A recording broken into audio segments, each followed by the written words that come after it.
عربی حکایت۔ اہل عرب جب شادی بیاہ کرتے تھے تو قدیم رواج کے مطابق دعوت کی تقریب میں شامل مہمانوں کی تواضع کے لیے بھنے ہوئے گوشت کے ٹکڑے کو روٹی کے اندر لپیٹ کر پیش کرتے تھے۔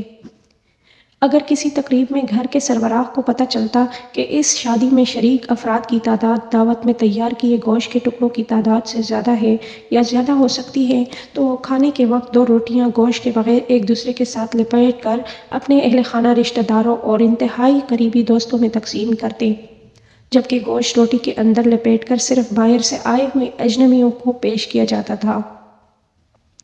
ایسے ہی ایک غریب شخص کے یہاں شادی کی تقریب تھی جس میں اس شخص نے دعوت کے دن احتیاطاً بغیر گوشت کی روٹی کے اندر روٹی لپیٹ کر اپنے گھر والوں، رشتہ داروں اور متعدد قریبی قابل بھروسہ دوستوں کو کھانے میں پیش کی، تاکہ اجنبیوں کو کھانے میں روٹی کے ساتھ گوشت مل سکے اور کسی بھی قسم کی شرمندگی سے بچا جا سکے۔ جنہیں صرف روٹی ملی تھی تو انہوں نے ایسے کھانا شروع کر دیا گویا کہ اس میں گوشت موجود ہے، سوائے اس کے ایک انتہائی قریبی رشتہ دار کے۔ اس نے روٹی کھولی تو گھر کے سربراہ کو بلایا اور غصے سے بلند آواز میں سے کہا، اے عبداللہ کے باپ، یہ کیا مذاق ہے؟ یہ تو روٹی گوشت کے بغیر ہے، میں تو آج کے دن ہرگز نہیں کھاؤں گا۔ غریب شخص نے تحمل سے سنا اور مسکرا کر جواب دیا، اجنبیوں کا مجھ پر حق ہے کہ میرے دسترخوان پر انہیں ہر حال میں گوشت پیش کیا جائے۔ یہ لیجئے گوشت کا ٹکڑا اور معافی چاہتا ہوں، مجھ سے غلطی ہوئی ہے، آپ کو میں اپنے اہل خانہ میں شمار کر رہا تھا۔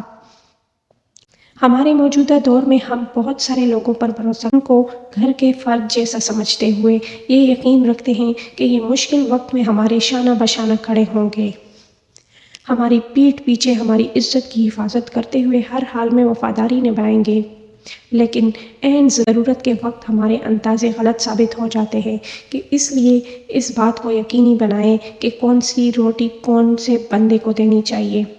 فوتگی یا جنازے پر جانے کے آداب۔ اگر آپ بھوک کے کچے ہیں تو گھر سے پیٹ بھر کر جائیں تاکہ فوتگی والے گھر بریانی، بوٹی اور تازہ گرم روٹی کا انتظار نہ کرنا پڑے۔ اپنی ضروری ادویات اپنے ساتھ رکھیں۔ تدفین سے پہلے چائے کافی کی فرمائش مت کریں، یاد رکھیں آپ فوتگی پر آئے ہیں، پارٹی میں نہیں۔ متوفی کی فیملی کے جذبات کا خیال رکھیں، اپنے اوور ڈرامٹک جذبات اپنے تک ہی محدود رکھیں۔ سینہ پیٹ کر اور بین کر کے یا باتیں کر کے یہ ثابت کرنے کی کوشش مت کریں کہ آپ سب سے زیادہ دکھی ہیں۔ خاموش رہیے، یاد رکھیے اہل خانہ اس وقت بہت مشکل سے گزر رہے ہیں، یہ ان کا دکھ ہے، آپ کا نہیں۔ متوفی کے اہل خانہ کو رونے یا نہ رونے پر مجبور مت کریں، اپنی رائے اپنے تک محدود رکھیں۔ ہر انسان غم میں مختلف طرح سے رد عمل دیتا ہے، آپ ماہر نفسیات مت بنیے کہ رونا ان کے لیے بہتر ہے یا نہیں۔